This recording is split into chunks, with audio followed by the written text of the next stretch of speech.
podcast Sinto que lá vem história é um projeto do LIVE, Laboratório Inteligência de Vida, programa socioemocional presente em mais de 600 escolas no Brasil. Olá, pessoal! Mais um podcast, mais um episódio do Sinto que lá vem história no ar. Eu, Renata Ishida, e minha companheiríssima Joana London, aqui pra gente bater um papo de um assunto que eu acho que vai dar muito pano pra manga, né, Jo? Esse assunto, acho que, né, quando a gente pensa em família, assim, a gente pensa nesse turbilhão de emoções, tanto na família que a gente veio, né, quanto a família que a gente pode vir a formar, né, que é essa cesta de emoções, assim, de muito prazer, muita felicidade, muita culpa, muito desespero, tudo junto e misturado. Acho que um anseio e uma vontade enorme da gente constituir essa família perfeita, que é a tal da família margarina, né, que a gente ouve por aí, mas ao mesmo tempo o quanto é importante a gente ir se desprendendo, né? E o quanto é libertador a gente ir se desprendendo desse desejo de ser perfeito e reconhecer as nossas vulnerabilidades, que emoções são essas que estão colocadas né, nessa relação, assumir essas emoções, não só nossas, como dos nossos filhos, e o quanto as nossas emoções impactam neles e a deles impactam na gente, né?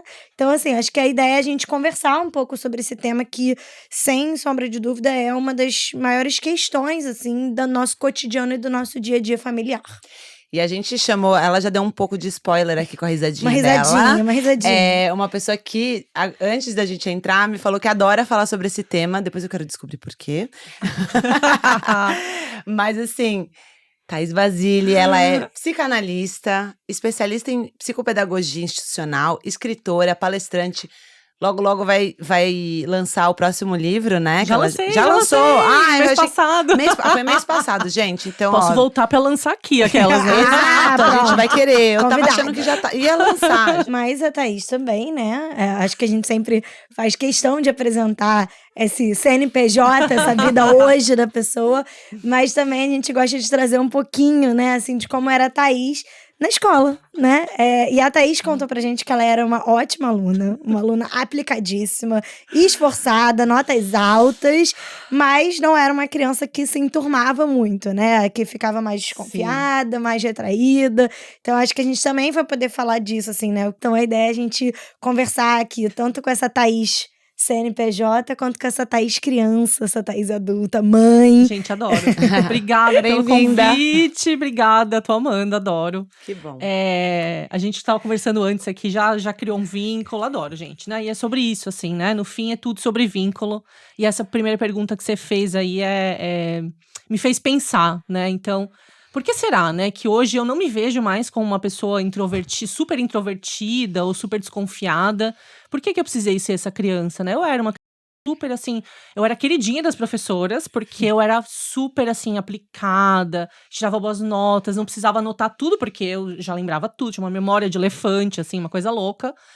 E a professora me chamava para copiar a lição para as crianças que tinham faltado. Você já vira ajudante, né? Eu já era ajudante, então assim, eu gostava. Subido de nível, né? Assim. Puxa saco um pouco, assim, das professoras, mas eu não tinha uma super relação, porque eu não era uma criança aberta, carinhosa, eu não era.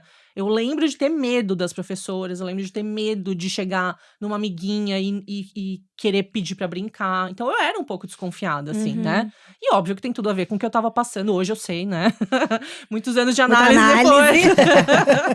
Tem tudo a ver com o que eu tava passando dentro da minha casa e com quem eu tava me formando ali, né? Só que aí que tá, né? As pessoas rotulam crianças muitas vezes. É tímida, é um bicho do mato. Bicho do mato é uma coisa que a gente ouve muito, né? Nossa, demais. É bicho do mato, não quer falar, não gosta de gente. Então eu achava isso, que eu era um bicho do mato, que eu era diferente, estranha, né? E não, né? Isso só era uma consequência do que eu tava vivendo. Sim. Essa era a Thaís aluna.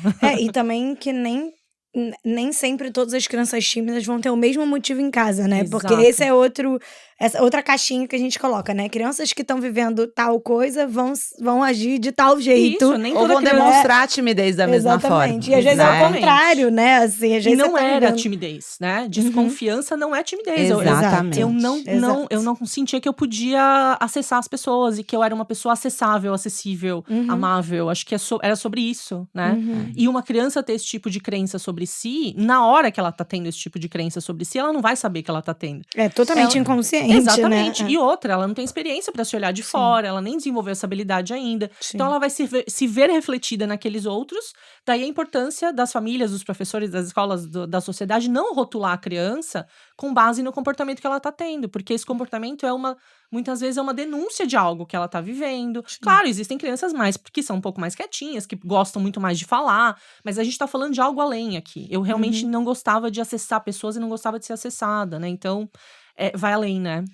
E aí, pra gente, acho que já é um ótimo gancho pro nosso tema de hoje, né, Thaís? Que assim, a gente quer ter uma conversa um pouco sobre esse reflexo da vida emocional da família nessa criação, no desenvolvimento das crianças e adolescentes. E a gente vê, né, que as famílias, obviamente, vão ter uma expectativa em relação a quem essa criança vai ser, como ela vai se comportar. Sim. É o que a gente tá falando, né? Essa criança é bicho do mato. Por quê? Ela precisa performar alguma coisa, porque muitas vezes a criança ser de um jeito ou de outro quer dizer que tá falando daquela família, né? Exato. Eu estou sendo representada por essa criança. E aí, também uma necessidade, às vezes, de controle, né? Então, a família quer controlar com quem essa criança conversa, qual que é o vínculo social dela, quais são os esportes ou não que ela gosta, o que ela vai fazer, o que ela come. E aí, acho que a nossa primeira pergunta pra gente mapear um pouco esse campo é: que impacto isso tem, né? Desse extremo controle que muitas vezes a gente acha que tem a ver com segurança, mas às vezes quer limitar essa experiência da criança, né? Do Sim. jeito que a gente quer, do Sim. que a gente imagina. Ótima questão, muito interessante. Inclusive, acho bacana começar falando que nem toda boa intenção ela tem um bom resultado e nem toda boa intenção tem uma boa maneira. O como, sabe o como? Né? A intenção é o que eu desejo. Então, eu desejo criar uma criança empática, respeitosa, que tenha boas relações, que represente, por que não, a minha família de uma maneira positiva, né? Até certo momento, enfim. Mas o como eu faço isso? Se eu faço isso cerceando quem essa criança é, se eu faço isso apagando a individualidade, o brilho dessa criança, ou às vezes com muita violência, ou com muita. E violência aqui, gente, não tô falando só de violência física, violência verbal, né? Então, não deixando essa criança existir do jeito dela. Tem criança que só tem relação com a família através da crítica, né?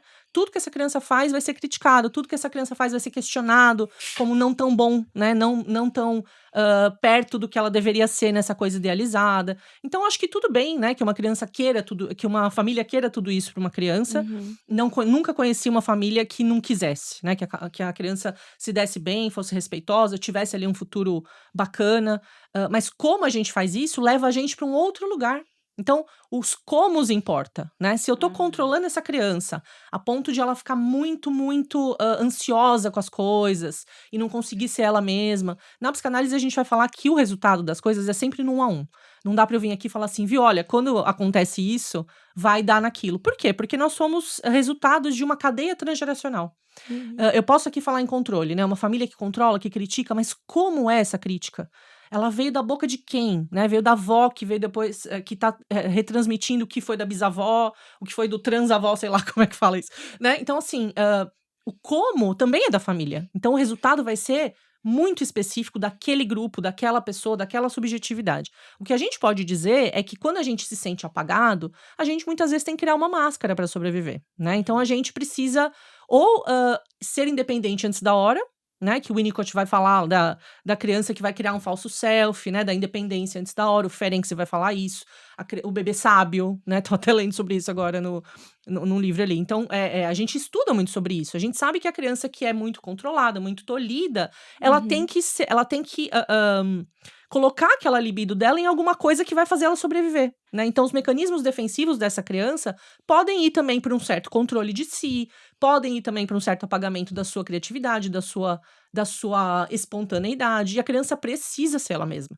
Não quer dizer que a gente vai deixar a criança fazer absurdos, maltratar outras pessoas, mas se a gente tolher e achar que existe, acho que a importância disso aqui, eu acho que é tal que a gente não pode achar que uma criança tem um caminho único de ser feliz, um caminho único de ser respeitosa, e de ser empática e de fazer relações com as pessoas e de se desenvolver.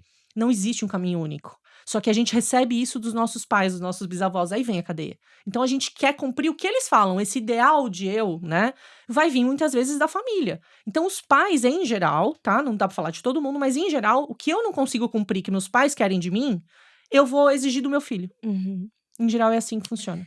E até queria aproveitar isso que você tá colocando, Thaís, pra a gente explorar um pouco mais, porque eu entendo, né, até a nossa formação na psicologia também, que primeiro que essa projeção, ela é inevitável, né? Em alguma Sim. medida ela vai acontecer. E segundo, porque existe um lugar positivo dela, né? Da Sim. gente investir em alguém. Quando a gente investe em alguém, a gente deseja algo, a gente Exato. projeta. Isso é natural também. Mas como fazer esse equilíbrio entre o que é uma projeção saudável, né? No sentido de que inevitável, mais do que só saudade, Sim. saudável, incontrolável, Uhum. e essa projeção que passa a ser, né, violenta, porque aí eu preciso cumprir exatamente com aquilo que estão esperando, e quando eu não cumpro, Exato. o que isso causa em mim, né? A gente, exatamente o que você falou, a gente se forma com esse olhar do outro. Então, se o outro não deseja que eu seja algo, eu não vou ser existir. nada. Exato. Porque o nenenzinho não sabe que nasceu. A criança não sabe quem ela é. Ela precisa se ver no olhar daquela mãe, daquele pai, daquela família, enfim, daqueles cuidadores, né? Ela precisa se ver refletida, né? Ver um desejo, ver um investimento, que a gente vai falar em psicanálise. Se não tem esse investimento, a criança fica perdida num limbo ali de angústias indizíveis. Ela precisa disso. E aí, esse equilíbrio que você fala, é bem bacana a gente trazer isso pra cá, porque a gente acha que equilíbrio é uma coisa assim, eu vou atingir, eu nunca vou sair dessa linha reta que é o equilíbrio da minha vida. Perfeito. Então eu fico a vida inteira idealizando um equilíbrio ali, eu preciso ser uma mãe, um pai, sei lá, que não é nem uma coisa nem outra, eu preciso estar no meio, dali no caminho do meio. Não vai existir Impossível. assim. Porque o equilíbrio é uma corda bamba, você vai pra um lado e quase cai, aí você vai pro outro, quase cai, aí às vezes você cai um pouquinho e volta pra corda, né? Sim. Eu acho que a maior habilidade que nós podemos ter enquanto família, enquanto pais, enquanto pessoas que convivem com crianças, é justamente a gente conseguir se olhar nesse lugar. O que eu tô fazendo comigo? Porque o que eu faço comigo, eu faço com os outros. A mãe, o pai, a família, o professor que seja, né? Que controla uma criança, vai fazer isso consigo, porque aprendeu que esse é o caminho. Então, se a gente consegue olhar para as nossas próprias questões e se permitir um pouco esse afrouxamento desse equilíbrio, né? Putz, aqui acho que eu tô exigindo demais de mim. Então, acho que hoje eu vou descansar, não vou fazer tudo aquilo que eu prometi. Não vou ler 200 livros, fazer 200 supinos e comer 200 saladas. Não vai dar, entendeu? Por que eu tô me exigindo isso? Quem que eu quero agradar? Claro, é uma cultura dizendo pra família o que essa família deve fazer pra criar uma criança bem-sucedida. O que é ser bem-sucedido. Podemos também falar sobre isso, né? Até o que é felicidade O que também, é né? felicidade? Que muitas vezes as né? pessoas também colocam as duas coisas juntas, né? Exato. Que bem-sucedido é ser feliz. Então, assim, o caminho único do bem-sucedido é assim, se você, criança, não for colaborativa, não tirar boas notas, não for bem na escola, você não vai arranjar um emprego bom, e se você não arranjar um emprego bom, você não vai casar e ter 2 filhinhos, tem que ser uma menina e um menino, e se você não tiver esses 2 filhinhos, você não vai ser feliz nunca. Quem é que jogou o jogo da vida? É Quantos isso. estragos não fez na cabeça das pessoas esse jogo? É Quantas aquilo ali. idealizações não foram postas naquele Só que a gente não tabuleiro. ganha dinheiro fácil, que nem lá. Então é isso, assim, esse caminho é um caminho idealizado, é um caminho muitas vezes único, que não vai ser bom pra todo mundo. E a felicidade, ela tá em coisas que a gente nem imagina, nem pra nós. Então, se a gente permite flexibilizar e se olhar, né, na nossa própria vida, aqui eu tô me exigindo demais, aqui eu tô me tratando mal. Quantas mães que eu atendo que se tratam mal e querem tratar o seu filho bem? Como que isso é possível, né? Você traz um negócio... A gente se empolgou, a gente se empolgou. A gente tá falando Vamos coisas ver que se é estão o mesmo fazendo insight ou não. muito sentido. Quando você fala assim, né, a pessoa precisa se olhar, né, e que o caminho do meio, ele na verdade, ele não é linear, Oscila. ele vai oscilar. A gente fica entendendo aqui, e inclusive também ouvindo as famílias, que as famílias têm muito medo de errar, né? E aí, quando a família tem muito medo do erro, a criança também tem muito medo do erro. Exatamente. Né? Qual que é o prejuízo disso para uma criança? Perfeita pergunta. Porque nós estamos num momento social em que a gente acha que existe uma resposta única para as coisas, e uma resposta garantida, não é nem uma resposta única só. É uma resposta que vai me levar para aquele pote de ouro no fim do arco-íris, sabe? Se eu fizer isso aqui, putz, aí eu ganhei a medalha de ouro de boa mãe, boa família. Se essa resposta existisse, alguém já teria conseguido. Não é assim, né? Não existe uma resposta única, não existe garantia. Aqueles 5 passos para, 10 maneiras como, eles podem ser ideais e norte, sabe norte? Mas a caminhada, o norte é a montanha, tá lá no fundo, né? O horizonte. Só que a gente não vai chegar naquele horizonte. É só pra gente olhar ele lá de longe e o caminho vai ser bem tortuoso. Eu vou machucar o pé, eu vou ficar com fome, eu vou querer fazer... Esse caminho vai ter um monte de coisa ali pra eu chegar na montanha. Então, o que tá acontecendo também com o fenômeno das redes sociais, com o fenômeno, talvez, de uma parentalidade positiva muito fechadinha, né? E eu sou desse mercado, então eu posso falar dele. Não dá pra gente fechar tanto esses caminhos, né? E, de novo, perder o medo de errar é a gente contrapor isso que vem da cultura, de que existe algo correto, algo bom, e que só todo mundo faz. Só eu, gente, no Instagram, se então, eu ganhasse, é perfeito, se né? eu ganhasse R$10 ou até R$1 a cada vez que uma mãe ou um pai falam isso pra mim, tá todo mundo fazendo isso, e menos eu. O filho de todo mundo faz outra coisa e só o meu faz isso aqui errado. Só o meu faz birra. Só eu que não sei o quê. Só o meu que acorda à noite. Gente, o que a gente tá vendo nas redes sociais não é verdade. Ou é parcialmente verdade. Uma verdade não é toda, né? A verdade tem furos. E é isso, né? Você tá vendo ali a pessoa que tá com um filho que dorme a noite toda, mas você não tá vendo que ela tem uma rede de apoio, tem uma babá, tem um marido que trabalha em casa e tá disponível. Ou que essa criança tem problemas em outras áreas, tem questões em outras áreas. Não tem no sono. Aí você fala, meu Deus, só o meu filho tem problema de sono. Não, né? Então, esse medo de errar, ele tá na nossa estrutura neurótica. Mas ele também está sendo reforçado por essa cultura que diz que existe um caminho certo e bom e só a gente que não está sabendo ele. Então, não existe um caminho certo e único. E o que existe é a gente descobrir o que é possível, o que é minimamente satisfatório e essa palavra que eu vou falar aqui acho que é a mais importante. O que faz sentido pra gente. Se a gente não fizer com os nossos filhos o que faz sentido pra gente, só porque alguém falou, eu sempre falo isso para as pessoas que eu atendo. Eu vou te falar o que fazer? E se não fizer sentido pra você? Eu não posso fazer isso, é uma invasão. Eu não posso falar, faça isso, faça aquilo com seu filho, que é o correto. A gente, de novo, pode ter direcionamentos à montanha. A montanha pode existir, mas a gente tem que saber que essa montanha é inacessível, você não vai escalar o Everest. É o que a gente sempre fala muito sobre comunicação não violenta, né? Porque eu acho que foi um tema que chegou muito perto, assim, das famílias. As famílias começaram a se apropriar mais do que a comunicação não violenta, que óbvio que é um caminho muito interessante, porque talvez a gente tenha sido educado com uma comunicação mais violenta, né? Sim. Mas ela tem que caber na sua boca. Né, assim, porque senão fica uma coisa forçada. E aí a gente cria relações robóticas, né? Assim, ao invés de vir da gente, né? Do que faz sentido, do que é genuíno. Sim. Então é importante você entender o conceito, mas você não precisa repetir aquela frase exatamente como tá escrita ali naquele post, a né? falta de espontaneidade, às vezes, da gente, até de errar, até de fazer uma coisa bem ruim, traumatiza mais do que uma frase maldita. Com certeza. Né? A criança não vai confiar. Você não cria intimidade, não cria intimidade. Se a mãe e o pai estão sempre pensando, o que eu vou falar aqui vai traumatizar? O que eu vou falar aqui, será que é ruim? Será que é bom? Será que eu tô errando? Será que eu sou uma boa mãe? Tudo bem a gente ter essas dúvidas às vezes, mas se esse é o dia a dia, vai ter questões com a criança. Porque essa insegurança vai chegar nessa criança de alguma maneira, que eu não sei qual, e pode ter potencial de traumatizar tão ou mais do que a gente que ouviu o dia inteiro crítica, que tomou tapa na boca, enfim. Não sabemos. Não, e as pessoas acham que traumatizar, às vezes tem a ver com uma pessoa tá com uma grande depressão. Outro dia eu tava lendo sobre procrastinação.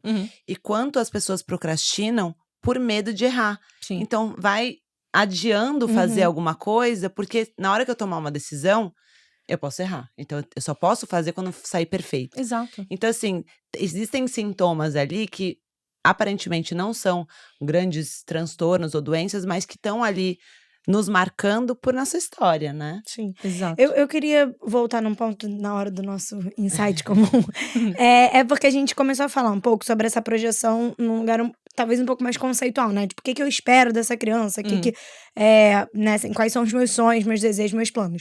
E aí você foi falando uma questão que me remeteu até ao meu trabalho em escola e na mediação das relações com as crianças, e que eu acho que também é uma questão para as famílias, né? Sim. Que eu acho que é o quanto essas projeções também estão colocadas no nosso dia a dia, na relação.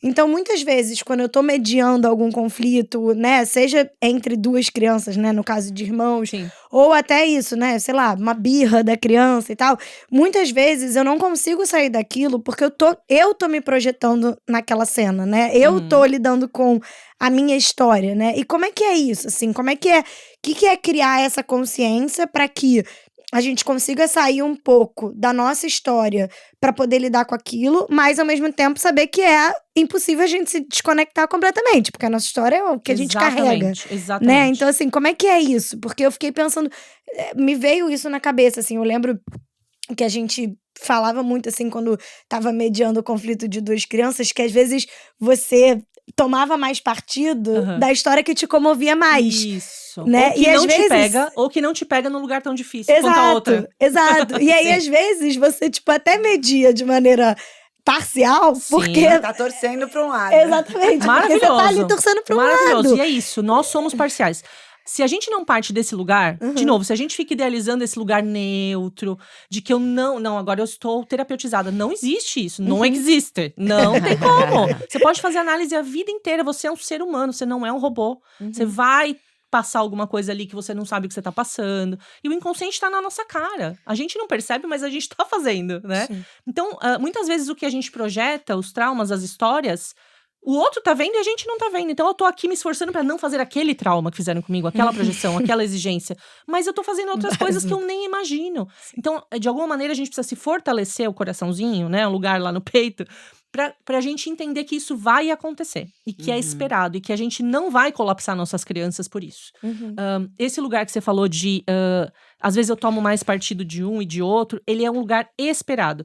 O que eu recomendo pra quem quer olhar pra isso é fazer análise, né? Então, por quê? Porque talvez você fique um pouco mais claro quais são as suas questões mais prementes e mais perigosas. Qual é a maior violência, qual é a maior negligência pra você não repassar aquelas coisas mais perigosas, ou pelo menos fazer de outra maneira, sabe? Virar outra coisa, né? Não vai sumir da tua vida isso, o passado tá lá. Sim. Mas é óbvio que quando você tem, por exemplo, 2 filhos, um vai te pegar de um jeito, o outro vai te pegar de outro. Não estamos falando de mais ou menos amor, estamos falando de o que aquela criança toca, evoca né? em nós. Exato. Se eu fui uma criança mais velha, o que meu filho mais velho vai evocar em mim? Vai evocar coisas da minha própria história. Se eu fui muito exigido, maltratado, qual a chance de eu não fazer isso com aquela criança? É a relação que eu tive. E aí, o que a gente poderia fazer? Olhar pra nossa própria infância com um olhar menos romantizado. Ai, minha mãe foi tudo, meu pai foi tudo. Tá, eles foram tudo, mas eles também são seres humanos. Então, eles também carregam coisas da própria infância. E se eu não consigo nomear isso e sentir esses afetos que muitas vezes são contraditórios, eu odeio e eu amo ao mesmo tempo. Eu gosto, mas eu também tenho uma repulsa. Eu tô confuso, mas também gostei um pouco. É sempre muito confuso as coisas. Se eu não conseguir ir pra um lugar e falar sobre tudo isso, e não ser envergonhada e nem cobrada ao falar sobre isso, normalizar as emoções, normalizar as coisas que vêm, eu não vou conseguir fazer isso com a criança. Eu não vou conseguir minimamente olhar para o que tá acontecendo na minha relação com ela. Sempre começa com a gente, né? Essa chave só abre do lado de dentro. Mas nessa cultura que você tá falando, né, de que tem um caminho correto, muito difícil aceitar a contradição, né? Exatamente. Porque tem que ser para um lado ou tem que ser para o outro. Exato. Inclusive nessa coisa de poder separar as coisas, a gente até tinha pensado em trazer de forma mais tangível, né, algumas situações pra gente poder falar sobre isso que a gente tá trazendo de projeção e tudo mais. Uma das cenas mais clássicas, assim, da relação família e criança é quando a criança vai começar a ir pra escola, né? E aí a criança tá mal, não sei o quê, chora. É uma questão tão grande que se tornou parte do currículo das creches e tudo mais, ter um momento de adaptação. Sim. Mas esse momento de adaptação é pra criança ou é pra família? Né? E muitas vezes a família fala, é a criança que não tá dando conta, é ela que tá chorando, é ela que não Sim. consegue ficar longe de mim. E assim, né? Ou então, quando a criança vai muito bem, fala, nossa, Me deixou pra trás. A minha foi assim. A minha filha foi assim. nem me deu tchau, não Né? chorou. Exato, e assim, você trouxe, né, acho que uma das provocações foi, gente, façam terapia, façam análise, que eu acho que é importante, mas existe alguma coisa de um exercício ali pra família poder entender que às vezes não é sobre a criança, mas é sobre você, e que a criança pode, de alguma forma, inclusive manifestar em forma de sintoma, de choro, de xixi na cama, Sim. mas que tá dizendo alguma coisa da família? Sim. Eu acho que é ter coragem de olhar pra isso, né? Aham. Com uma certa generosidade, porque nós, em algum momento do nosso íntimo, a gente aprendeu que olhar pra si e falar das coisas difíceis em si precisa necessariamente ser com uma voz de punição. Então, se eu tô fazendo isso como eu sou trouxa, se eu tô fazendo isso como eu sou fraca, eu vejo isso diariamente no meu consultório, né?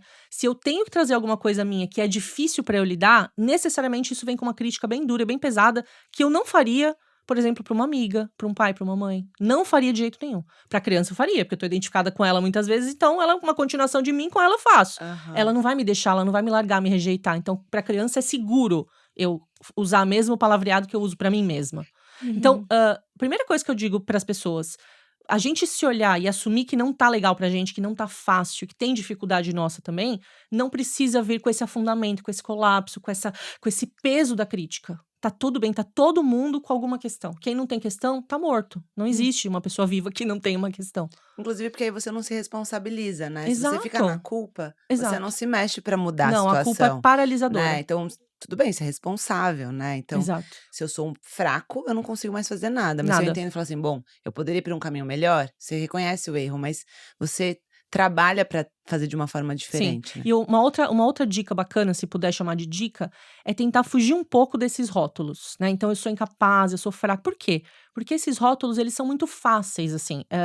E o que a gente é por dentro é muito mais complexo que isso, né? Em geral, tem conflitos nessa situação exata que vocês colocaram aí, de adaptação escolar. Vão ter conflitos da nossa primeira infância, com os nossos pais, com as nossas professoras e escolas, com a maneira que a gente foi criado e tratado dentro dessa casa e dessa escola. Então, não é uma coisa simples. É claro que vai ter dificuldade, é claro que vai ter resistência desses pais, ou em se separar da criança, ou em ser uma separação muito fácil, como você trouxe, foi a minha, foi assim. Quer dizer, a gente sempre vai achar que tá errando. Nossa, eu tô estragando a minha criança. Mas será que é isso mesmo? Ou será que são coisas mais complexas que estão refletindo ali e que eu posso endereçar se eu quiser? De novo, eu não acho que análise e terapia é pra todo mundo, mas é pra quem deseja. Se você deseja olhar pra isso, deseja se tratar um pouco melhor, pra tratar a sua criança com um pouco mais de flexibilidade também, é uma boa, né? Olhar pra isso dessa maneira. Não é incapacidade, muitas vezes. São conflitos muito mais complexos do que isso. A gente, né, como Lívia, além do material de sala de aula e tudo mais, muitas vezes a gente está nesse papel de formação de professores, de conversa com famílias e tal. E a gente tem uma palestra que a gente fala bastante, que é sobre os cuidados com a saúde mental, né, assim, por que isso é também uma responsabilidade da escola e por que a escola é um ambiente pra gente falar disso.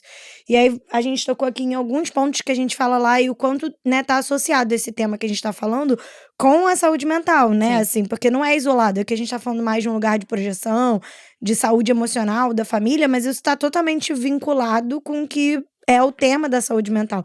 E dois pontos que a gente citou aqui, né, essa questão da escola poder também ser um ambiente onde isso é reconhecido, né? Tipo, onde justamente porque muitas vezes, né, assim, a família tá sendo um ambiente duro para aquela criança. A escola é um primeiro lugar onde ela pode sinalizar que tem alguma coisa difícil acontecendo, né? Outra questão é essa questão da gente poder se vulnerabilizar também, né? Então, muitas vezes a gente vê as famílias com dificuldade, né? Ou querendo que, se tem algo difícil acontecendo dentro daquela casa, que essa criança não chegue na escola contando. Porque isso significa você expor alguma coisa que tá acontecendo no ambiente familiar. E, na verdade, a gente vê o contrário. A escola como um possível aliado, maravilhoso, né? É isso mesmo. Pra gente poder lidar com essas questões, assim. Tem uma coisa muito histórica, ótimo isso que você falou, perfeito. Que é assim, uma professora chega pra uma mãe e fala assim, olha, a tua criança tá com dificuldade aqui, chorou mais hoje, sei lá, né? Vamos pegar uma criança pequena aí. E a mãe e o pai falam assim, nossa, mas em casa ela não tá fazendo isso, né? E tem uma cultura muito de desconfiança, eu sinto, né? Entre família e escola, às vezes, que não deixa de ser uma rivalidade até feminina, né? Da professora com a mãe ali, quem cuida melhor. Isso existe, né? E se a gente não endereçar isso, a gente não chega também nos lugares. É bem importante a gente entender que isso pode existir. A criança pode estar com uma questão em casa que ela não mostra em casa, que é exatamente o que você trouxe. E ela vai desaguar na escola. Assim como ela pode ter questões na escola que não transparecem na escola, como eu não transparecia na escola, você tem que ser perfeita ali, mas vai transparecer em outros lugares, nas relações da criança, na relação dela com ela mesma, em como ela se vê, no afastamento dela desses pais, dos irmãos, agressividade demais em algum local, sei lá, né? Então pode existir. Uma criança, ela não é mal comportada, entre aspas, em todo lugar, ou bem comportada em todo lugar, porque o comportamento dela vai variar. E eu posso dar um exemplo. Ela não é dissimulada, não né? é Que ela tá fingindo. Ai, maravilhoso. Lugares, né? É isso, né? Então é exatamente isso. A gente precisa unir esforços, né? A professora sabe muito da criança, muito, e a mãe sabe muito da criança também. E se todo mundo pudesse vulnerabilizar e falar, cara, eu tô aprendendo com a criança aqui. Ninguém sabe mais do que a criança. A gente tá aprendendo junto. Só que a gente tem uma questão, o adulto é responsável, a criança não. O adulto é responsável por endereçar o que tá acontecendo com aquela criança. E aí eu vou dar um exemplo, isso que você trouxe, né? A minha filha começou a ter questões no ano que voltou da pandemia, na escola. Ela era mais ríspida com os alunos na sala e em casa, gente, e com os amigos dela que não são da escola, ela é um doce. Uma criança muito fácil de lidar. E uma professora dela veio me contar isso. E o meu primeiro instinto foi falar assim, não, essa não é minha filha. Então não acontece só do outro lado. Nós mães também não queremos Exato. ver, e os pais também não querem ver, né? Depois eu parei, sentei e falei, cara, essa menina ficou 2 anos dentro de casa, filha única, o pai e a mãe com medo de emprego, de tudo, pandemia, eu tive toque, tive transtorno obsessivo compulsivo, então meu medo com a doença não tava mais como eu tava antes, mas enfim, eu tenho isso dentro de mim, medo de morte, medo de doença, contaminação, muito menos que antes, mas assim, imagina o meu inconsciente como tava, borbulhando ali, e ela, obviamente, Como isso reverbera nela, como né? isso reverbera? Então, de novo, não podemos rotular. Se eu fosse uma pessoa que tivesse talvez menos estudo, né, e menos análise, eu falaria, essa menina tá dissimulando. Aqui ela é ótima, na escola não, o que tá acontecendo? Ou então a professora, essa professora é mentirosa. Não, não é nenhum nem outro, né? São outras questões mais complexas, muito mais complexas. Thais, eu até vou pedir pra você continuar, porque a gente pensou um pouco em trazer pra esse lugar mais palpável, né? Uhum. E aí, como a gente também, o nosso podcast tem esse nome do Sinto Que Lá Vem História, eu queria que você trouxesse mais histórias, assim. Seja da Thaís criança, né? Essa Thaís Sim. que a gente falou, boa aluna, ou da Thaís mãe, assim, que trouxesse mais pra esse mundo palpável, porque eu acho que gerar essa identificação com quem tá nos ouvindo, Sim. né? De quando que essas projeções aconteceram, o que você sentiu, né, hoje, refletindo sobre a sua infância, ou nesse seu papel de mãe, assim, até pra gente ir mapeando que lugares são esses que podem, né, gerar identificação pra gente estar mais atento a eles, né? Enquanto criança, não. Acho que eu não frustrei ninguém. Acho que isso fez muito parte dos meus sintomas. O porquê que desagou numa doença bem, bem grande aí que eu tive. E foi no puerpério. Foi no puerpério que eu tive o transtorno obsessivo compulsivo. Quando eu pedi demissão lá da empresa que eu tava, eu falei, não quero mais isso, quero ficar com a minha filha. E óbvio que isso tinha a ver com a minha própria infância, né? Com quem não tinha ficado perto de mim, ou como tinha ficado perto de mim. Eu simplesmente larguei o que eu tava vivendo e fui maternar em tempo integral ali. Claro que isso vem de um lugar de privilégio, né? Tinha juntado dinheiro, tinha um marido ali bancando as contas. Óbvio que ninguém, né? Não é todo mundo que pode fazer isso. Mas eu, quando criança, eu fui uma criança muito adaptada, né? E a gente sabe que as crianças mais adaptadas, mais boazinhas, e que nunca vão questionar, e que nunca vão mostrar sua raiva, essas crianças podem estar tendo problema. E eu não falei que todas estão, porque muitas crianças estão só bem, saudáveis, né? Nesse lugar, estão tranquilas e não tem sintoma nenhum ali. Mas eu não fui essa criança. Então eu não questionei, eu não decepcionei minha família em nenhum momento, né? E essa é uma outra coisa. As nossas crianças precisam ser um pouco livres pra decepcionar, né? Então, eu contei lá nas redes sociais outro dia que a minha filha Lorena tem 10 para 11 anos. Eu deixei ela dormir um pouco mais e falei, tudo bem se ela perder a aula, né? Esse post bombou, inclusive, nas redes. Eu achei que não ia dar nada, que era só um relatinho lá. Eu não costumo falar porque eu acho que ela não tem ainda capacidade de consentir ter histórias dela ou ter a imagem dela. Então, eu não costumo dizer.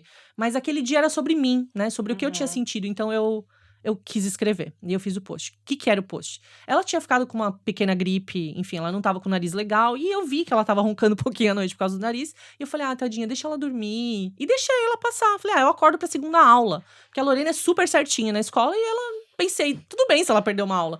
Essa menina acordou, me deu uma bronca. Falou, mãe, não é você que vai ter que recuperar a lição depois. Por que você fez isso? E parte minha quase foi pra um lugar assim, que ingrata. Nossa, te deixei dormir, pensei sabe? em você. Olha que mãe boa que você tem. Se eu tivesse uma mãe assim... Você não sabe como foi a minha infância. Eu acordava com sei lá o quê, com sei lá. Eu podia ter ido pra esse lugar, né? E a gente precisa aprender a deixar os nossos filhos nos decepcionarem. A não querer essa gratidão deles a todo momento. A não querer um tapete vermelho estendido pelos esforços que a gente faz. Não é deles esse lugar. Né? Então, eu fiquei feliz depois. Na hora eu fiquei assim, nossa, o que eu fiz aqui? E eu pensei, sim, esse cuidado foi invasivo. Ela não queria, eu não perguntei. Primeiro, eu falei que eu ia acordar ela, então não fiz o que eu prometi, na hora certa, né? Segundo, eu invadi ela. Eu decidi por ela. Ela tem 10 para 11 anos. Não é uma criança que, ela tem 2 aninhos, tá muito doente e eu decido. Não, ela já tem, né? A gente tem que ir acompanhando. Essa flexibilidade a gente tem que ter, né? E foi um cuidado invasivo. Então, na hora, eu falei, não, você tem razão. Me feriu ali no lugar, mas ela tinha toda a razão. E quando eu publiquei esse relato, muita gente veio falar assim, a sua filha precisa aprender a acordar sozinha. Como se fosse esse o problema. Não era sobre isso, né? Claro, eu posso botar um despertador lá e ela vai acordar, mas o combinado tinha sido outro. Eu descumpri o combinado. Sim, então, a gente também precisa aprender a descer um pouquinho do pedestal e deixar essa criança falar pra gente que a gente não tá sempre certo. Que a gente o não que é sabe melhor sempre o pra que é melhor. ela, né? Exato. Porque, e aí eu acho que é uma coisa muito legal que você falou desse cuidado invasivo, porque acho que cuidado e controle, eles têm uma linha muito tênue, Muito. né? Então, por exemplo, até a coisa do celular. Teve até outro dia uma escola que falou que ia proibir os alunos de levar celular para um passeio. E os pais estavam reclamando que os filhos tinham que levar celular por uma questão de segurança. Será que é questão de segurança? Ou uma questão que os pais não podem ficar sem se comunicar com os filhos e é uma questão de controle? Exato. Né? Então, eu não tô aqui questionando que o celular muitas vezes pode ter em esse outras vínculo de situações, segurança, sim. mas eu acho que é alguma coisa pra gente refletir, Exato. né? O quanto é cuidado e o quanto a gente Exato. passa dessa linha. E, de novo, são os significantes da nossa própria vida. O que eu internalizei como cuidado na minha vivência. Não é o que a gente lê no texto ou ouve só na sociedade, é o que eu internalizei como cuidado, porque o meu pai e minha mãe narravam tal coisa que eles faziam como cuidado. Sabe aquele pai e aquela mãe que batem e falam, é pro seu bem, isso é amor, eu tô fazendo aqui pra você não apanhar da polícia. Como que eu vou internalizar o que é amor e o que é cuidado, se na hora desse amor vem junto o abuso? O que eu tô internalizando que aquilo é? Então, nós chegamos muitas vezes numa análise, ou num sintoma, ou numa crise, cheio dessas confusões. Precisando de ajuda de outra pessoa pra olhar aquela situação e pelo menos questionar. E falar, ué, mas como é que você tá chamando disso se tem isso? Por que você chamou assim? Aí a pessoa vai entender e falar, nossa, é verdade, né? Então, a nossa descrição de cuidado, de amor, de tudo que é bom, pode estar contaminada com um monte de coisa que não é aquilo. Posso abrir aqui uma temática que tá aqui na minha cabeça enquanto você tá falando, que eu acho que é uma palavra que veio muito, assim, que é a comparação. E aí, tanto essa comparação do que foi a minha infância versus o que é a infância da criança, que eu acho que vai nessa linha da projeção, mas também como é que é essa comparação dentro no núcleo familiar? É a comparação da minha história com a da criança, é a comparação do que eu gostaria de ter com o que eu tô dando, é a comparação entre irmãos, né? Porque muitas vezes isso também acontece. Então, a gente tem aqui 2 filhas únicas, então a gente não tem essas experiências. 3. Então a gente não tem essas experiências em corpo. Mas é importante a gente trazer isso pra cá também, né? Porque muitas vezes isso é um cenário que a própria família produz. Sim. Né, assim, de comparar entre irmãos, tipo, seu irmão não sei o quê, o seu irmão não fez isso, seu irmão faz isso. E às vezes filho único sofre mais com comparação, porque aí a comparação é com o ideal. Aí o ideal é o real. Ainda tem isso, exato. Então, assim, vamos falar um pouco sobre isso, porque eu acho que você começou a falar, né, até você contando da tua história, você falou, poxa, você não sabe a educação que eu tive, né, não me permitiram dormir um pouco mais, né, e aí eu acabo projetando, né? Exatamente. E aí deixa ela dormir, mas era isso que ela queria. Exato. Né? Assim, como é que tá? Como é que é essa? Nós somos seres de referência, né? A psicanálise vai trazer isso pra gente. Nós somos seres de referência e de repetição. Não tem outra forma da gente aprender as coisas. Nós temos uma referência que é a nossa infância, a nossa família e a cultura ali que criou, a microcultura e depois a macro, né? Conforme a gente vai crescendo, vira macro, todo mundo ensina. Mas é o nosso núcleo duro ali, o inicial. E a repetição. Então, nós tendemos a repetir o que a gente aprendeu, o que nos ensinaram como o correto e como aquilo que não nos fez mal. A gente não quer olhar para o que fez mal porque dói muito. Então, a gente recalca tudo, fica tudo lá bem escondidinho dentro da gente. A gente só quer mostrar coisas fofas e lindas pro mundo, né? Aí que vem os sintomas e vem as coisas todas. Então, a comparação, muitas vezes, ela vem desse lugar de preservar a minha própria história no ideal e jogar na cara daquela criança de que ela tinha que ser grata porque eu dou muito mais do que eu tive. Passa necessariamente por preservar a minha história num pedestal. E, de novo, se a gente não tira essa história do pedestal e não começa a entender que nem tudo foi muito bom, que nem tudo tá ótimo, e que tem questões, e que todo mundo é humano, não é culpar pai e mãe, não é brigar, não é nada disso. É simplesmente sentir as coisas que não foram sentidas. Poder falar e poder sentir o que tá lá dentro de nós bem escondidinho. Se a gente não faz isso, é inevitável fazer sermão comparando. Porque, de novo, se o meu tá no pedestal, é claro, e pode ser um pedestal ruim. O meu foi muito ruim, o que eu te dou é maravilhoso. Você não pode reclamar. Exato. Eu tô repassando violência, uma violência, nessa comparação, uma violência verbal. Eu tô diminuindo a experiência da criança que tá na minha frente. Pra ela foi muito ruim aquilo. Porque a referência dela é outra, não foi a minha infância. Invalidando até, às vezes, o que ela tá sentindo, Exato. né? Porque a gente tem essa tendência também, né? Você não sabe o que é sofrer. De novo, falando dessa questão da saúde mental, né? Na infância, não dá pra comparar. né? Os sofrimentos vêm de... Um dia você vai entender o que é sofrimento de verdade. E já vira uma rogando praga, né? Exato. Um dia você vai... Exato, Um dia você vai entender. Você vai ter uma filha igual você vai ver. A gente vê muito isso na boca das famílias, né? E de novo, eu tenho uma história ótima. Vocês pediram pra contar a história, agora tá vindo um monte. Quando a minha filha, quando eu falo às vezes pra ela, eu não dou castigo, não acredito em castigo. E, em geral, não grito com ela, não, assim, né? Já gritei muito, já fiz muitas questões que me levaram pra onde eu tô hoje, né? Fui fazendo aí reflexões, cheguei onde eu tô hoje, numa educação que pra mim faz sentido e pra ela talvez faça também. Não sei, né? Ela que vai saber depois da análise futura dela. Mas ela tem uma questão quando eu falo assim, senta aqui, vamos conversar? Nossa, pra ela, o vamos conversar, mesmo que não tenha grito, mesmo que... Pra ela é um terror, ela chora quando eu falo isso. Porque a referência dela é de uma mãe que não grita, não bate. Então, conversar pra ela já é muito duro. Eu decepcionei minha mãe. Exato, e vai vir coisa. Minha mãe vai cobrar, vai me apontar no erro. Eu não gosto de ser apontada no erro, dá vergonha. Eu vou me proteger, eu vou dizer que não é nada disso, vou mentir muitas vezes. Quer dizer, pra ela, a conversa é muito ruim. Agora, eu vou falar pra ela, você não sabe. Às vezes eu falo, nossa, imagina, eu já tinha tomado um tapa no pé da orelha se eu tivesse feito isso. Sai, assim, da minha boca. Porque isso não tem como, mas depois eu falo, mas a tua história é tua, eu não tinha que estar comparando. É a gente falar e perceber. Essa capacidade de fazer reparação, ninguém precisa ser perfeito, né? É só suficientemente bom. Então, passa por ser suficientemente bom, aprender a fazer reparações na história. Aprender a fazer uma autocrítica e dizer, eu não preciso sempre acertar, mas eu preciso sempre assumir que não foi legal o que eu fiz. Perfeito. Mas essa coisa da comparação, e acho que pegando o gancho da Joana, porque a gente tem, né, expectativas do desenvolvimento, tanto emocional quanto cognitivo das crianças, é um pouco inevitável que uma família compare. Ah, meu filho já sabe falar, o outro não sabe. É Ou inevitável. ele já escreve, olha como ele é inteligente, ele já sabe falar todas as letras. E aí, um grande fenômeno que é o terror das escolas, que é o grupo de WhatsApp das famílias, tem um grande frisson, né, nessa coisa da comparação. E aí, assim, como é que... Não sei se você tem alguma experiência também sobre isso em relação às escolas, mas como é que a escola poderia ser uma aliada no manejo dessa condução? Porque a comparação vai ser inevitável, a gente fica preocupado com o desenvolvimento, obviamente a gente quer saber se está cumprindo o papel. Existe Tem o seu lugar a comparação, né? E o mecanismo da escola, ele também proporciona que essa comparação aconteça, né? Exatamente. Então, assim... Exatamente. Quem tirou a nota mais alta, quem não tirou, que sabe mais redação, que não sabe. Eu acho que se a gente puder fortalecer, enquanto não só professores, escola, coordenação, todo mundo, e também famílias, fortalecer com as crianças que a gente não é uma coisa só, né? E normalizar o erro, normalizar não ser bom em tudo, né? De novo, desidealizar essa coisa que a gente vê das redes sociais, tem que ser bom em tudo, tem que tirar as melhores notas. Tudo bem, você não tirou uma nota boa aqui, a gente pode ser bom em outra coisa, né? Então, falar sobre as coisas.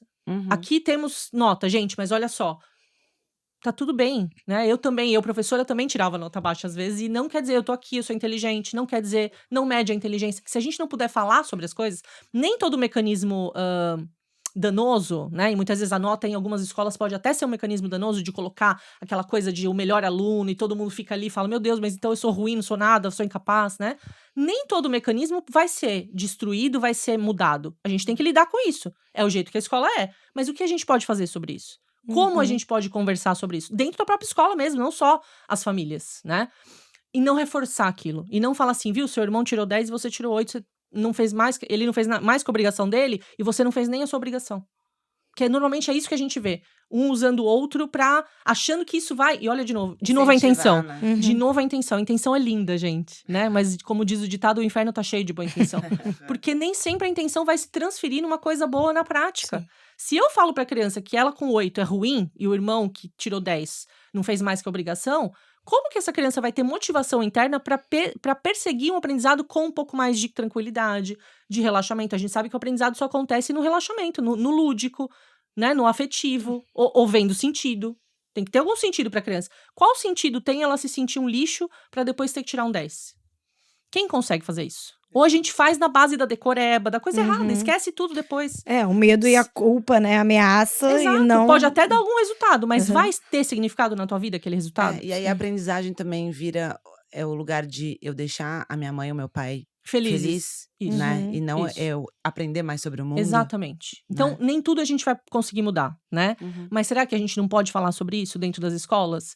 Que aquela nota não é o mais importante da vida dele, que ele não precisa ter ansiedade tanta antes da prova, que aquilo não vai medir se ele é bom ou não, né? Os pais também podem reforçar isso. Isso, gente, fiquem tranquilos, isso não vai fazer a tua criança relaxar. Relaxar pelo lado Desleixado, ruim. né? Isso, De ficar desleixar. desleixado. Vai fazer ela relaxar no sentido bom. Ufa. Capaz ela tirar uma nota melhor. Porque ela tá relaxada, ela consegue aprender mais. E de repente você cria mais, né, espaços pra pensar junto como que você vai ajudar essa Isso, criança a exato. estudar e tudo mais, do que só o lugar da cobrança, né? Exato. Thaís, acho que a gente tá se encaminhando pro final, infelizmente, mas eu queria, só acho que vale, assim, né, porque, especialmente aqui nessa mesa de mulheres, a gente também fazer um recorte de gênero nesse sentido, né, porque eu acho que tem também uma cobrança, uma comparação, uma expectativa dessa mulher também, né, que precisa também performar em todos os lugares como essa perfeição, né, a gente falou no começo do episódio sobre essa família perfeita e a importância da gente desconstruir um pouco isso, né, porque isso inclusive é libertador para todo mundo, a gente vem falando disso em outros episódios, mas isso recai especialmente sobre os ombros das mulheres, mães, e obviamente depois nas meninas, né, assim, eu queria que você falasse um pouco sobre isso também, né, porque eu preciso ser a dona de casa perfeita, a mãe perfeita, a profissional perfeita, e aí cada vez mais eu sou cobrada em mais ambientes de performar nesse lugar de perfeição e com pouco espaço para deixar minha vulnerabilidade, exatamente, né, assim, exatamente. acontecer. Né? Eu acho que o maior ato de uma mulher, a maior revolução que a gente pode fazer é se permitir questionar isso. O que é dar conta, né? O que eu mais ouço das pessoas, das mulheres, eu só tendo mulheres em análise, é isso, essa semana eu não dei conta. E aí a gente fala, mas o que é dar conta? Vamos falar sobre isso? Muitas vezes de novo, porque tá tão introjetado essa questão de que a menina precisa dar conta. A menina de criança, ela já precisa dar conta de arrumar as coisas, enquanto o menino é desresponsabilizado de fazer tarefa doméstica, por exemplo. Inclusive o menino fica menino por muitos anos, exatamente, né? Justamente porque ele é desresponsabilizado. A menina amadurece mais cedo. Exato. Ele é sempre o menino. Ela é amadurecida, né? Ela não amadurece, muitas vezes antes da hora, né? O fruto bicado lá do Ferenc, que ele faz essa metáfora. O fruto bicado amadurece antes da hora, mas ele tá ali, não foi o percurso natural que ele deveria fazer pra amadurecer, né? Então essa menina tem que dar conta desde cedo das coisas da casa. Quando a mãe sai para trabalhar, nós vivemos num país que é profundamente desigual. Sim. Não tem como a gente falar só da nossa bolha. Nós estamos falando de mulheres que precisaram muitas vezes trabalhar e tá fora de casa. E uma menina de 7, 8 anos precisou dar conta, entre aspas, como se fosse essa mãe dentro de casa. Cuidando dos irmãos, cuidando das tarefas, cozinhando, né? Fazendo coisas que não é da idade, sendo tolhidas ali, não só pela família, mas socialmente, que não deu condições para essa mãe poder criar os seus filhos ali em paz, e o genitor também vai saber onde tá, né? Então, desde pequena, você vai dar conta disso, mas também tem que dar conta da lição e tirar muitas boas notas, porque se não tirar, isso é um atestado de que você não presta e de que você não vai dar certo no estudo. Não quer dizer que tem alguma dificuldade ali, às vezes até na forma do ensino. Não tem um futuro bem-sucedido, não vai ter um futuro bem-sucedido que a gente falou aqui, né? Então, desde o início, isso e é repassado de mulheres para mulheres. A gente aprende desde o início de que se a gente não der conta, nós não vamos ser escolhidas por um homem, que é o grande objetivo da vida de uma mulher. Não vamos ser bem-sucedidas em ser escolhidas por um homem para ter um casamento, para ter uma família e para repetir tudo isso com uma filha, né? Então, a gente poder falhar e não usar essa mesma voz com a gente, eu falo isso para as minhas analisandas. Se a gente repete isso com a gente a todo momento, sem reflexão, nós estamos internalizando o nosso opressor. E tem um lugar fazer isso, porque o opressor dentro de nós, ele é forte, ele não se machuca. Então esse opressor que a gente tem dentro de nós, esse superego cruel, que vai dizer, você é horrível, você tá descansando? Levanta a bunda, vai lá fazer as tarefas. Você não pode descansar até limpar a casa, até ter um fio de cabelo no chão. Não pode. Primeiro trabalho e depois descanso. Isso é uma coisa que eu nunca falo pra minha filha. Não vou falar, né? Descansa primeiro, depois você trabalha, não tem problema nenhum. As ordens podem estar invertidas, né? Se a gente não olha pra voz que a gente, de novo, esse opressor interno, que a gente teve que internalizar pra que a gente não se machucasse. Esse opressor é forte, ele não se machuca, ele sabe o que ele tá falando. Então a gente internaliza ele. e fala, você tem que dar conta, você tem que fazer. E a sociedade, obviamente, se beneficia disso, né? Os homens se beneficiam de ter uma mulher que dá conta de tudo, enquanto eles podem relaxar, ter um hobby, fazer o futebolzinho, futevôlei aqui no Rio. Né? Acho que no final das contas, isso a gente tava falando de idealização e expectativa dos filhos, das filhas, né, que a gente precisa quebrar um pouco com esse ideal, não é deixar de ter expectativa, porque isso faz com que a gente tenha investimento, mas tudo bem se decepcionar, também diz da idealização que a gente tem enquanto educador, né, a gente se coloca num ideal de mãe, de pai, de educador. Perfeito. E aí a gente também precisa poder se decepcionar com a gente mesmo. Exatamente. E aí seguir. Acho que no final das contas, acho que é um resuminho, assim, é isso dessa grande e eu acho conversa. E você diz muito isso, né, Thaís? Quando eu te ouço em outros lugares, a gente não foi muito pra esse caminho, mas que é isso, nenhuma família vai ser inteiramente perfeita e nenhuma família vai ser inteiramente cruel, assim, Exatamente. né? Então, isso já é importante pra gente colocar na mesa, até Exato. pra, né, assim, a gente Exato. abaixar um pouco a nossa expectativa. Por mais que a gente exercite tudo, a gente ouça todos os episódios do Sinto Que Lá Vem História. Anote A tudo. gente tem a aula de livro em todas as escolas, a gente não vai ser perfeito. E a gente Isso. também não E vai a gente vai sofrer. Essa olha que imperfeição bonito. faz parte e ela é a Exato. beleza da relação, Exato. né? E olha assim. que bonito a gente poder ensinar na prática para os nossos filhos, para as nossas crianças, que a gente dá aula, enfim, né? Que a gente educa, que a gente não colapsa se a gente errar. Que Sim, o amor exato. não se esvai da nossa vida. Que as relações ainda permanecem. Que a gente não vai morrer. Que a gente Ninguém não vai morrer. esfarela, né? Com Então, isso. o errar e poder não falar tão ruim consigo, né? E não ser tão ruim, também ensina para eles a fazer isso. Isso é talvez o maior ensinamento que a gente possa dar para as nossas crianças, é esse aí. Como errar. E aí a gente vai pro nosso quadro agora, Chegamos na nossa última parte.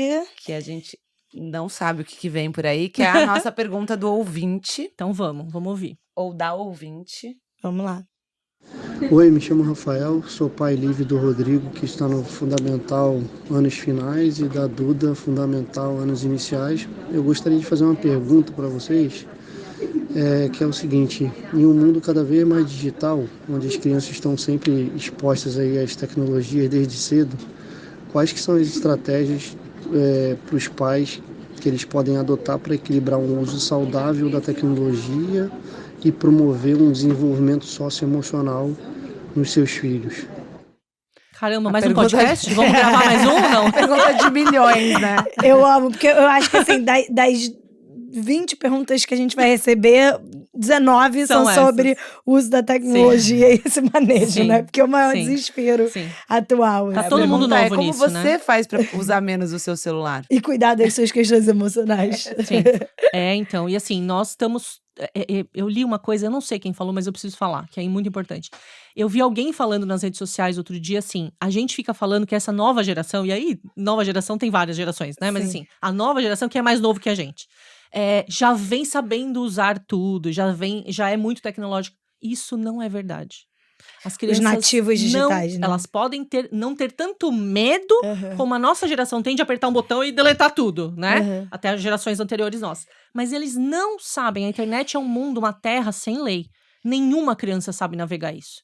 Eles podem ter alguma familiaridade com o celular, com o device, né? Com o aparelho. Mas ninguém está preparado para o que tem ali. Ninguém está preparado para as comparações que vão vir, porque o influencer é maravilhoso, pro o joguinho que vai te fixar e você não vai conseguir sair, e tem a gamificação que tem recompensa, então você não sai mais, a publicidade que vai te bombardear, pros nãos que não existem na rede social e nas telas, porque tudo pode, é você que manda naquele mundo. A criança não sabe lidar com isso ainda. Então não, vamos parar de falar que a criança sabe lidar com tudo isso, que ela já é natural. Não é. Tá todo mundo aprendendo. Os pais, os educadores, a criança também. E a gente ainda tem que ter a responsabilidade de ensinar pra eles. Então é mais uma coisa pra fazer, Thaís? Infelizmente é. Uhum. Que bom que é um pai que perguntou, porque esse pai vai se implicar em fazer isso. Não, e aprender né? enquanto a gente também tá Tá aprendendo. aprendendo. Não só, né, assim, conceitualmente falando, né, Sim. estudando sobre isso, como vivendo, né? Porque é Exato. o que a Rê falou de A gente também como tá que capturado. você tá lidando com isso, é porque a gente também tá absolutamente A gente tá imerso capturado. nesse mundo. E é muito sofisticado, né? Eu acho que essa que é a grande questão que você traz, que é uma coisa que talvez, pra mim, assim, é uma das coisas que mais me pega, é o quanto é sofisticado e o quanto a gente... A evolução é muito rápida. É muito rápido. É muito mais rápido do que o próprio estudo dos efeitos que isso causa na gente, né? Então a gente tá Exatamente. começando a ter os primeiros estudos e a coisa já tá, tipo, extremamente evoluída, né? Se eu puder falar uma coisa pras famílias, que eu falo pra mim mesma, tá? É assim, não tenham medo de barrar. Não, você não precisa estar a par de tudo. Pera, deixa eu escolher as palavras. Você não precisa ir com a modinha em tudo. É isso que eu queria falar. Porque todo mundo tem TikTok com 7 anos. Você não precisa submeter a sua criança a isso. Mas ela vai ficar sem assunto. Vai, e a gente vai conversar sobre isso. Você não é todo mundo. Pois é. Famoso. Precisamos resgatar essa frase. É. Porque imagina se todo mundo se submeter a isso. Exato. Né? E se todo mundo falar, não, então não vou, é melhor não. Aí nós vamos ter uma coisa mais saudável. E posso falar, eu tenho pensado bastante nisso, assim. É uma coisa que eu quero até pensar mais, assim. E a gente pode inventar fóruns pra isso. Mas é que eu acho que é até mais interessante a gente barrar antes dessa criança entrar nesse mundo. Exatamente. Do que o depois. Do que depois porque tirar. a gente tá vivendo, né, ouvindo histórias, tipo assim, nossa, depois que eu vi que passou o dia inteiro num quarto, fechado, trancado, só fica no celular, eu tiro. Gente, é muito mais difícil. É então, muito assim, mais difícil. Vamos tirar, vamos não dar, Exato. né? Vamos adiar, Exato. né, o momento que a gente vai dar. Vamos criar outros espaços, outras oportunidades. Isso do pode que ser essa um criança pacto pode da escola fazer também. Exato. Não só da Já família. tem movimentos pra Tem isso, né? isso, Você falou ótimo. uma coisa que é importante, tipo, as pessoas não sabem, só porque nasceu com, é uma metáfora que eu pensei agora, pra pensar nisso, assim, não é porque você nasceu no litoral que você sabe nadar. Exato, perfeito. Então, assim, Maravilhoso. você vai aprender. Isso. E aí também tem etapas. A criança pequena vai estar com a boinha, vai estar com o adulto ali do lado. Isso. Aí você primeiro respira um pouquinho, faz bolinha embaixo da água e vai Isso. entendendo. Tem a Exatamente. aula, né, de natação. Exato, e tem a onda, e tem não sei o quê. Então, assim, você vai por passos. Sim. Acho que o que a Jo falou é super importante de vamos tentar prevenir, né? Dá limite. A gente não tem horário para comer, Isso. horário para dormir, Isso. horário para estudar. Por que não dar esse limite? Só Sim. porque aparentemente a criança tá segura porque ela tá do seu lado, não quer dizer que ela tá segura no mundo digital. Exatamente. Né? Então, assim. E aquilo tá roubando tempo de aprendizagem. E, gente, não só de Exato. aprendizagem, pelo amor de Deus, de vínculo. Se a criança não tem olho no olho com as pessoas, se ela não pode colocar o corpo dela pra jogo no mundo, ela não está aprendendo. Né? Então, o joguinho educativo não vai tirar dela, não vai dar pra ela o que ela precisa da vida real. Isso precisa ser dito. Óbvio que você é mãe, eu sou mãe. Todo mundo precisa de 2 horinhas por dia pra fazer coisa de casa, todos os pais, né? Mas que a gente faça isso com o máximo de consciência Moderação. possível, Sim, com dentro da certeza. tua realidade, Sim. né? E que a tecnologia não precisa ser um vilão. A gente até fez uma conversa lá no Meca, né, Jo, o ano passado, que a gente foi convidada com o Sinto Que Lá Vem História para falar sobre isso, sobre relações familiares. E um ponto era a tecnologia. A tecnologia em si, ela pode ser muito legal também para a criança aprender. Exato. Mas aí a tecnologia, ela precisa ser um meio e não um fim. Exato. E as crianças e os adultos estão usando a tecnologia Como como fim. fim.